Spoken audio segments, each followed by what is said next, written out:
All right, today we are diving into a really fascinating and pretty sharp piece of political rhetoric.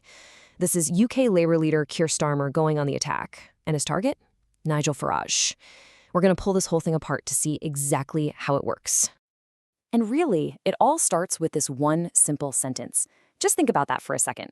He doesn't believe in Britain. It's so loaded, right? This isn't about a specific policy, it's about patriotism. Starmer is basically questioning Farage's fundamental love for his own country. And that idea, that's the foundation for everything else he's about to build. So just to be clear, our goal here isn't to pick sides or declare a winner. Nope, we're just going to be neutral observers, deconstructing the strategy. How does Starmer actually build his case?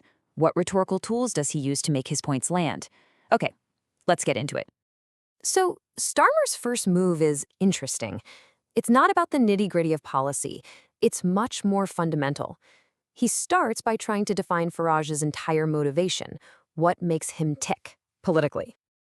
And here are the claims he makes. He paints this picture of Farage as someone who's just incapable of saying anything positive about where Britain is headed. The goal, Starmer says, is to make you doubt your own country. And the main tool for doing that? Grievance.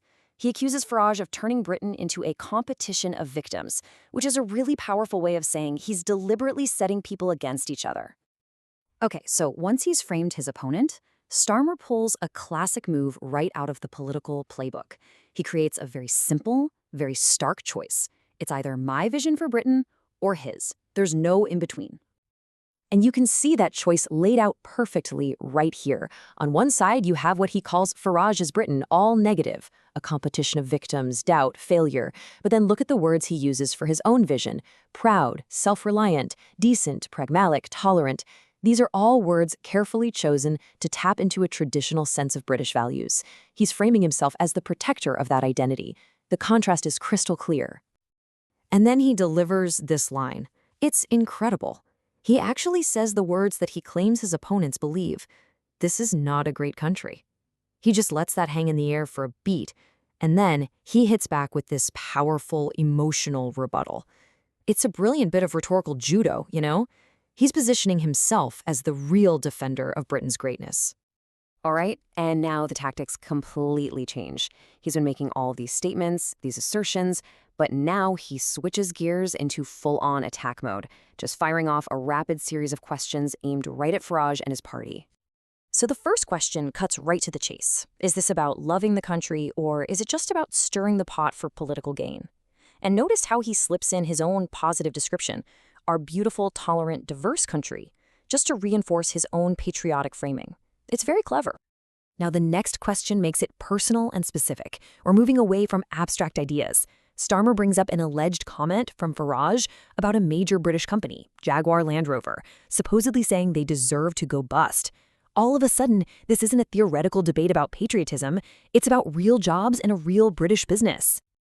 And here it is. This is the final blow, the knockout punch. It's the ultimate accusation. He's basically asking, are you even trying to fix things, or do you actually need the country to fail so you can keep making your political arguments?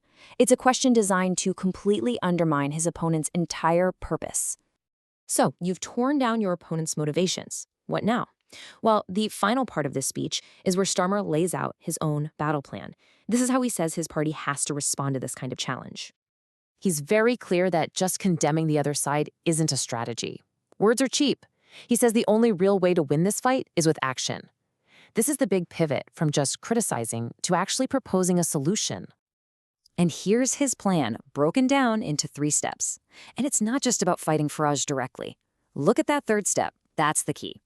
He argues that the best way to beat this kind of politics is to actually solve the problems that make people feel left behind in the first place.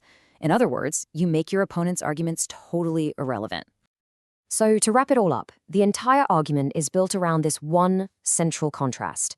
On one side, you have his vision of an action-oriented patriotism, and on the other, what he paints as his rival's grievance-fueled agenda. One is about building Britain up, and the other, he claims, is all about tearing it down. And that really brings us to the biggest and maybe the most important question of all. We've seen how politicians can weaponize these ideas. But for us, as citizens, how do we tell the difference? Where does loving your country end and just using grievances begin? It's a really tough question, but it's a super important one to think about next time you're listening to any political debate.